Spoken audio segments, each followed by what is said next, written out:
Unataka kujua ni kwamba cholesterol sio ugonjwa. Cholesterol ni sehemu muhimu sana ya mwili, sababu hormones nyingi, hasa hormones za uzazi, zinahitaji cholesterol ili ziweze kutengenezwa.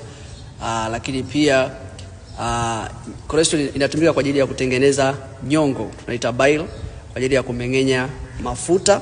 Unapokula mafuta bila nyongo hawezi kupata faida za mafuta. Kwa hiyo cholesterol pia ni muhimu sana kwenye viungo kama ubongo, kwa sababu ni muhimu kwa ajili ya utendaji kazi wa kawaida wa mwili. Kwa hiyo kuwa na cholesterol sio ugonjwa.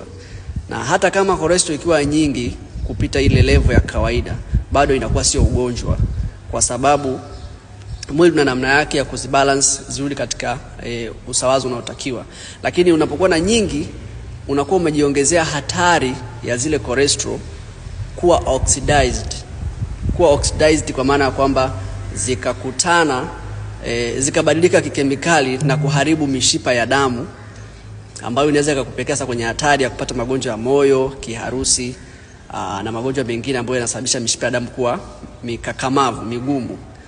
Kwa hiyo kuwa na cholesterol nyingi zaidi kwenye damu ndio kihatarishi. Kwa hiyo cha kufanya, unatakiwa kufanya ukiwa na cholesterol nyingi kupita kiasi, unachotakiwa kwanza ni kubadilisha lishe yako, kwa sababu mwili una utaratibu wake wa kubalance, wa kuziweka cholesterol katika hali nzuri. Hata kama usipokula cholesterol za kutosha kwenye diet, bado mwili una uwezo wa kuzalisha cholesterol ya kutosha. Kwa hiyo unatakiwa kupunguza kiwango cha cholesterol kwenye chakula ambacho kimetokana na mimea katika uasili wake. Unapata unakuwa na uwezo kubalance cholesterol yako vizuri, bila kuhitaji kutumia dawa kama statins na kadhalika, kwa sababu kutumia dawa kama statins kwa muda mrefu unaingia kwenye matatizo, ikiwemo kupungua kwa homoni za kiume au homoni za kike, zile za uzazi. Lakini pia inaongeza hatari ya kupata matatizo ya ubongo kwa sababu ya kupunguza cholesterol kwa kasi kwa kutumia dawa.